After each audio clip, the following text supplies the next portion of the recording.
সেদিন আমি গিয়েছিলাম ডায়মন্ড হারবারে। হাই, আমার নাম পূজা। জানি নামটা নতুন লাগছে, লাগাটাই স্বাভাবিক, কারণ আমি যে এখানে নতুন। আজ নামটা নতুন লাগলেও দুদিন পরে ঠিক পুরনো হয়েই যাবে। সেদিন আমি গিয়েছিলাম ডায়মন্ড হারবারে নিজস্ব কিছু কাজের জন্য। কাজের সূত্রে আমাকে একটু আধটু বাইরে যেতেই হয়। অনেক দিন ধরেই ভাবছিলাম আমি একটু ডায়মন্ড হারবারে যাব, কেমন জায়গাটাকে একটু দেখব। আমার প্রায় সব বন্ধুরাই ঘুরে এসছে, একমাত্র আমারই যাওয়া হয়নি। কিন্তু দেখো, সেদিন আমি কাজের সূত্রে ডায়মন্ড হারবারে গিয়েইছিলাম। যখন গিয়েইছিলাম ভাবলাম একটু নদীর পাড় থেকে ঘুরেই আসি, কিন্তু এতটা পরিমাণে রোদ ছিল যে আমি ওখানে 2 মিনিট ঠিকঠাক বসিও নি। যেহেতু আমি জায়গাটাতে নতুন ছিলাম এবং আমি একা গিয়েছিলাম, অনেক কিছু মাথায় চলছিল যে বাস ঠিকঠাক পাবো কিনা, তাই আমি বেশিক্ষণ টাইম ওখানে ওয়েস্ট না করে বাড়ির দিকে রওনা দিই।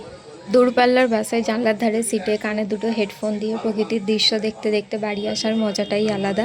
বাড়ি আসতে প্রায় আমার 2 থেকে 2.5 ঘন্টা মতো টাইম লেগেছিল।